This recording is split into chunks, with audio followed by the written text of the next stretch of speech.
국장급 중국 대사가 이재명 잘했어, 높게 평가한다. 이거는 국격의 문제입니다. 그리고 얼마나 지금 중국 대사가 이재명 정권, 뭐 여기도 쎄쎄 저기도 쎄쎄, 그리고 마치 그 중국을 좀 경애하듯이 이렇게 보는 그 좌파 사람들이죠. 그러니까는 좌파에서 정권이 들었으니까 일개 대사가 요 중앙부처 국장급, 외교부 국장급 정도 대사가 이재명에 대해서 오늘 칭찬을 했습니다. 혐중 부추기는 가짜뉴스 비판했다. 이재명이 높이 평가한다. 자, 높이 평가한다. 이런 말을 어떻게 일개 대사가 국가 집권자에게 할 수가 있죠. 뭐냐면은 서울경제TV에서 하나 이제 어떻게 보면 본인이 그 취재를 해서 잘못 취재를 해서 오보를 낸 것 같습니다. 지난 15일에 어떤 기사를 냈냐 하면은 다주택자 양도세 중과 재개 직전 강남과 송파, 용산 등에서 그때 다주택자가 뭐 물량을 내놨죠. 그 물량을 중국인들이 집중 매수했다는 취지로 보도를 했습니다. 그러니까는 국토교통부가 아니야, 그거 잘못된 거야, 이렇게 반박을 했습니다. 국토부 설명은 올해 1월부터 4월 서울시에서 집합건물 매수를 위해 소유권 이전 등기를 신청한 외국인 매수인은 592명이고 그중 중국인은 218명이고 강남구에 집합건물을 매수한 중국인은 5명에 불과하다, 이렇게 반박을 했습니다. 그런데 처음에 서울경제TV는 중국인이 강남 아파트 944채 기습 매수, 다주택자 던진 물량 싹쓸이, 이렇게 기사를 썼습니다. 그러니까는 서울경제TV에서 뭔가 취재를 잘못한 거죠. 저도 뭐 기자 생활 오래 했기 때문에 이런 기사를 무슨 의도를 가지고 했을 리는 없고 취재를 잘못했기 때문에 그렇게 기사를 내보내고 국토교통부가 반박을 하니까는 기사를 바로 삭제했습니다. 바로 삭제를 했습니다. 삭제를 했어도 일단 취재 잘못해서 언론의 책임이 있죠. 그러면 이거 뭐 나중에라도 다른 방식으로 이게 징계를 받든지 뭐 안에서도 뭐 징계를 받든지 하겠죠. 완전히 그 오보니까. 그런데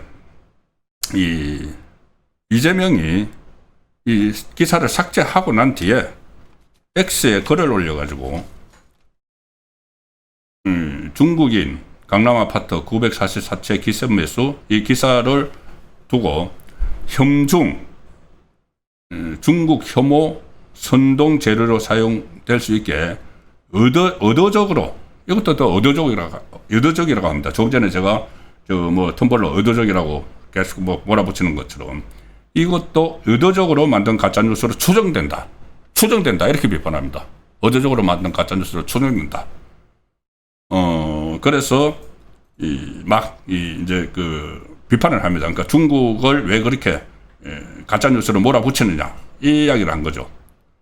그러니까 주한 중국 대사관의 다이빙 중국 대사가 오늘 X에 이런 글을 올립니다. 이재명 대통령께서 어제 SNS에 글을 올려서 일부 한국 언론이 가짜뉴스를 만들고 중국 혐오 정서를 부추기는 것을 비판하신 데 대해 높이 평가한다. 평가를 국장급이 한국 집권자에게 평가를 높이 평가한다. 한국 각계 인사들이 시비를 잘 가리고 가짜뉴스와 차별, 선동적 여론몰이 등을 자발적으로 배격해서 중한 양국 국민 간의 우호 감정을 정진시키기를 기대한다. 그리고 또 이런저런 언론을 쭉 합니다. 이 이야기를 쭉 합니다. 뭐 중국에 관한 가짜뉴스를 날짜하고 유포해왔다. 한국 소수 언론이 이목을 끌고 조회수를 올리기 위해서 혹은 말 못할 정치적 목적에서 주한 중국 대사가 막 이렇게 이야기합니다. 일부 언론은 압력을 받아 공개 사과했지만 여전히 중국 관련 허위 보도의 논평에 열을 올리는 언론도 있다. 자, 그래서 이재명이 높게 평가를 받았죠. 일개 국장급 대사에게. 그런데 이거 제 드리는 말씀을 들으시면서 많은 분들이 생각하셨을 겁니다. 그 전에 비슷한 일이 있었던 것 같은데 이거는 그때는 지금보다 더 했죠. 바로 이 싱하이밍, 지금 대사는 다이빙 대사고 전임자가 싱하이밍 대사죠. 싱하이밍 대사 간저로 찾아가가지고 당 대표라는 사람이 간저로 찾아가서 싱하이밍 대사에게 질책을 받고 했던 사건 기억하실 겁니다. 자, 그 당시 기사 내용을 하나 소개를 드리겠습니다. 더 퍼블릭 기사를 제가 찾았는데 이재명 논란의 싱하이밍 발언에도 침묵, 여건서는 비난 목소리 본물처럼 튀어나왔다. 이게 2023년 6월 10일자 기사입니다. 그 내용은 다 아실 겁니다. 싱하이밍이 이 대만 문제 가지고 이게 막 그 질타를 막 합니다. 질타를 하고 미국에 베팅하지 마라. 그러다가는 나중에 큰 코 다친다. 이런 식으로 거의 급박을 막 했죠.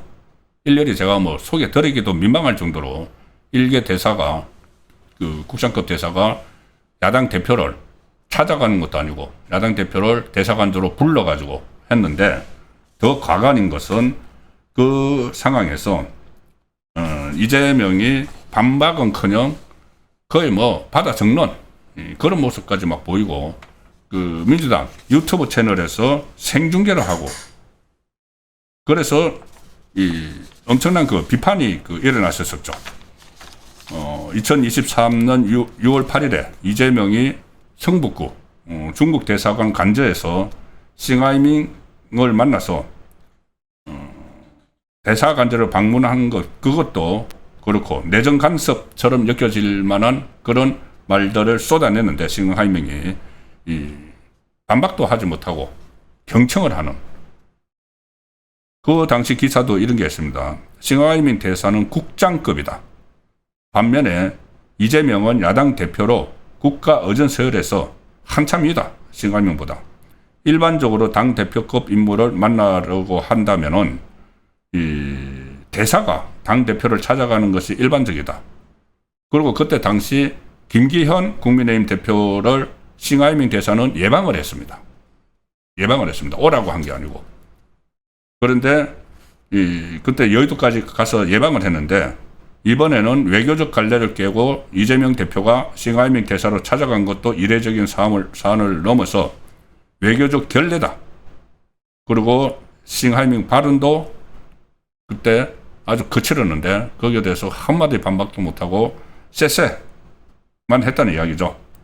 중국의 패배에 베팅하지 말라는 말을 했네요. 미국에 베팅하지 말라고 아니고 같은 말이지만은 양안 문제에 관련해서 중국과 대만 문제 관련해서 중국의 패배에 베팅하지 말라. 그래서 외교정책, 우리 정부 외교정책을 윤석열 정부의 외교정책을 비난하는 발언을 쏟아냈는데 아무 말도 하지 못하고 받아줬고 그때 우리 외교부가 이 싱하이밍을 초치해서 강력히 항의를 했죠. 우리 그때 윤석열 정부가 항의를 했습니다. 이재명이 거기서 아무 말도 하지 못한 거. 그리고 이재명 얼마 전만 해도 중국 방문하고 나서 기자들하고 기내에서 회견을 하면서 그때 쿠팡의 개인정보 유출을 한 사람이 중국인이다. 거기에 대해서 물어보니까는 중국인인데 그래서 어쩌라고 이런 식으로 반응을 했죠.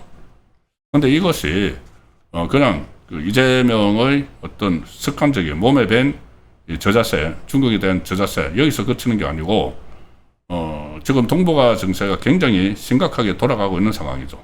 이 상황에서 이재명의 이 저자세가 우리 국익에 상당한 불이익을 주고 특히 그 안보 문제에 대해서 논란의 중심에 지금 자리 잡고 있습니다.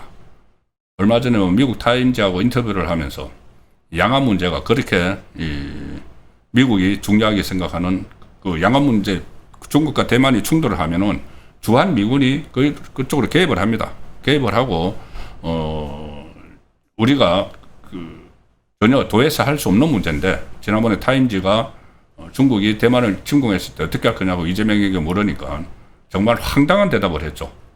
외계인이 지구를 침공했을 때 생각해 보겠다. 그런 일은 없어서 자기는 모르겠다. 생각도 안 해봤다. 그런 사람이 지금 앉아 있으니까 중국의 일개 대사가 막 평가를 하고, 우리 협중 보도하는 거, 지난번에 또 시위대, 중국 반중 시위대에 대해서도 협중 딱지를 얹혀가지고 국무회의에서 막 비난을 하고 경찰에 단속을 하고 했죠. 그러니 중국 입장에서는 얼마나 갸륵하겠습니까? 그러니 일개 대사가 높이 평가한다, 이런 말을 하는 상황이 됐습니다.